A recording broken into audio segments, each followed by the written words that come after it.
നമസ്തേ. ദേവവ്രതൻ. ആരാ ദേവവ്രതൻ?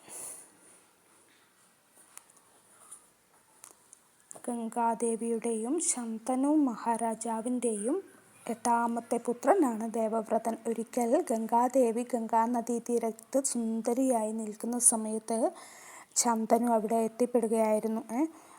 അവിടെ എത്തിപ്പെട്ടതിന് ഗംഗയെ കണ്ടപ്പോൾ അവളിൽ ആകൃഷ്ടയാവുകയും അങ്ങനെ പത്നിയാക്കണമെന്ന് ആഗ്രഹിക്കുകയും ചെയ്തു. അത് ഗംഗാദേവിയോട് പറഞ്ഞ് ഗംഗാദേവിക്ക് കുറച്ച് നിബന്ധനകൾ ഉണ്ടായിരുന്നു. അതൊക്കെ അംഗീകരിക്കുകയാണെങ്കിൽ ഞാൻ താങ്കളുടെ ഭാര്യയായി ആവാം എന്ന് പറയും. അങ്ങനെ പത്നിയാവാം എന്ന് പറയും. അങ്ങനെ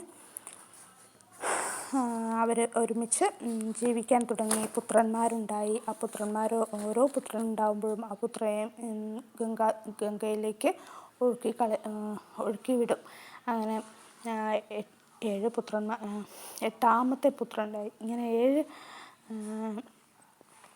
മക്കളുണ്ടായി. 7 മക്കളായതിനു ശേഷം തന്നെ ഇതൊക്കെ കണ്ട് ശന്തനുവിന് ഭയങ്കരമായിട്ട് വിഷമവും ക്രോധവും ഒക്കെ വന്നു. പക്ഷേ ഞാൻ നിബന്ധനയൊക്കെ അംഗീകരിച്ചതല്ലേ, എങ്ങനെ പറയും? പക്ഷേ 8ാമത്തെ പുത്രൻ ഉണ്ടായപ്പോൾ അതൊന്നും സഹിക്കാൻ പറ്റാതെ ഗംഗ ആ കുഞ്ഞിനെ കൊണ്ട് ഒഴുക്കാൻ ഗംഗയിലേക്ക് പോകുന്ന സമയത്ത് തടഞ്ഞു. അദ്ദേഹത്തിന് അതൊന്നും സഹിക്കാൻ പറ്റാതെ തടഞ്ഞു. അദ്ദേഹം പറഞ്ഞു, ഇതൊരു മാതാവിന് ചേരുന്ന പണിയല്ല, മാതാവിന് ഒട്ടും യോജിക്കില്ല എന്ന് പറയും. അങ്ങനെ ഗംഗ പക്ഷേ മനസ്സിൽ ചിരിച്ചുകൊണ്ട് പറയും, അങ്ങേക്ക് എന്നേക്കാൾ പ്രിയം മക്കളോടാണ്. ഇനി ഞാൻ ഇവിടെ നിൽക്കില്ല. ഞാൻ എൻ്റെ നിബന്ധനകളൊക്കെ അംഗീകരിക്കുമെന്ന് പറഞ്ഞത് കൊണ്ടുമാണ് ഇത്രയും കാലം നിന്നത്. ഇനി ഞാൻ അംഗീകരിക്കില്ല. പക്ഷേ ഒരു കാര്യമുണ്ട്, ഞാൻ ഈ കുഞ്ഞിനെ അങ്ങേക്ക് തരാം. പക്ഷെ ഇപ്പോൾ ഞാൻ എൻ്റെ കൂടെ കൊണ്ടുപോവുകയാണ് എന്ന് പറയും. അങ്ങനെ കൊണ്ടുപോയി. ഗംഗ മകനെയും കൊണ്ടുപോയി.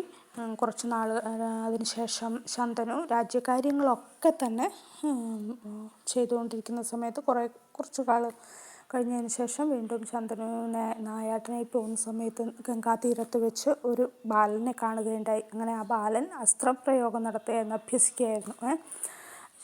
അപ്പോൾ ആ സമയത്ത് ഗംഗ അവിടെ വന്ന് മകനെയും കൂട്ടി ഇദ്ദേഹത്തിൻ്റെ അടുത്ത് വന്നിട്ട് പറഞ്ഞു, ഇത് അങ്ങയുടെ 8ാമത്തെ പുത്രനായ ദേവവ്രതനാണ്. ദേവവ്രതൻ സമർത്ഥനാണ്, കൗശലക്കാരനാണ്, സാമർഥ്യമുണ്ട്, കഴിവുണ്ട്. ദേവവ്രതനെ വസിഷ്ഠൻ എല്ലാം വിദ്യാഭ്യാസം നൽകിയിട്ടുണ്ട്. വസിഷ്ഠ മഹർഷി ദേവവ്രതന് വിദ്യാഭ്യാസങ്ങളൊക്കെ നൽകി.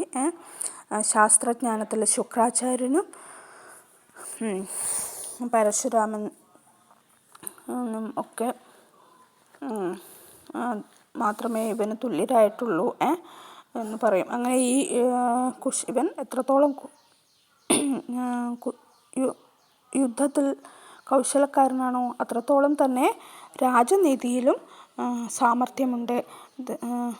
ഞാൻ താങ്കളെ ഏൽപ്പിക്കുകയാണ് മകനെ, താങ്കൾ കൊണ്ടുപോയാലെന്ന് പറയും. അങ്ങനെ